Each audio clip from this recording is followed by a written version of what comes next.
So you just saw this this pretty awesome, using the height to deliver more consistency in the tracking of the flight, right? So I've been working a heck of a lot more with that. In the last couple of rounds that I've been playing, my trajectory is tightening up quite a bit, and I find that I'm starting to change my my strategies in how I'm delivering my shots. So if we're going for that nice little, fade, which about a medium fade going up a little left of the red into that cloud, about 2.5 tree lines up, I got my intermediate point there. The task that I'm using and matching up with that is my peel the carrot task. So I'm going to take a nice carrot peel and deliver it in that direction. So I'm using the weight of my arm club unit, gather, and deliver that carrot peel. And right there in that cloud, that ball just stayed a hair left of the flag and didn't fade back. So, but very, very successful shot. Now, if I wanted to hit an even higher fade, I'm going for the dandelion stem, because I find that cutting through the stem along the surface of the ground is going to give me an even shallower divot than that, and I'm going one more tree line up. So I've got the higher cloud, little left of red, and now I'm seeing a dandelion stem, and I'm using the weight of my arm club unit to cut the dandelion stem, and that was perfect. That reached right up into the clouds and landed between that last ball and the flag, and you notice how it was a much shallower divot. And when I am performing that very low punch draw, I'm squeezing through door frames. There's my task. So I'm using the weight of the hammer. So we're going to go right in between those little two patches of dirt, and that should go right between red and white, very, very low. So I'm feeling the weight of that arm club unit squeezing through the door frame in that direction.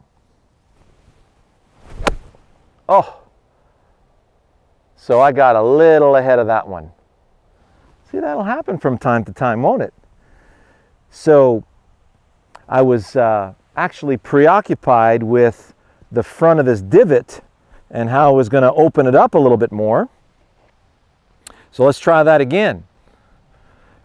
There's my direction, squeezing through the door frame into that picture. There it is. So you can see how low that came out, and that still was a tad in front of the ball. So we need to get a little bit more behind that door frame. Let's go with a little bit of a fade this time. So low punch fade, just left edge of that red flag. Yep, there it is. So definitely stayed behind the door frame throughout the duration of that swing. And there's the, the thing that you want to watch when you're playing the ball further back in the stance and trying to trap it down. It's easy to get out in front of the ball. So really staying with your task is paramount. So let's look at ball back, close face, and I'm going to stay with the squeeze through that door frame all the way this time. Oh man, look at that. Whew, that was awesome. So task to picture, that's one of them.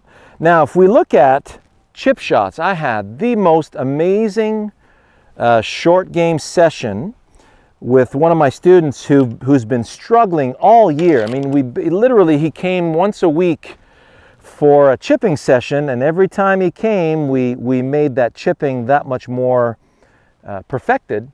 And he's the winner by a long shot at the 19th hole, which is a very, very competitive league here they have at the club. There are 20 members that come on a regular basis every Thursday. and they're there to play. The ball goes in the hole, all the rules, play as it lies, the hole works. And you need to have a really good short game to win that, okay? So they're all, you know, single-digit handicaps. And what really hit home the last time was choosing the height of the approach shot. So let's say I was going to land the ball just over that sledgehammer. So I can see to land over the sledgehammer with my lob wedge, I can see a specific arc that the ball's going to have to drop there. So when I cut through the dandelion stem, the result of that cutting along the ground through the stem is going to give me that arc. So now I'm staying with that arc that is going to land above that. And you notice the contact with the ball was very, very stellar. It was perfect. And notice that there's no gouging in the ground. And sometimes I find that, you know, I get a little gouge after my chip, and my chip came off okay, but I was left disappointed with the quality of the contact.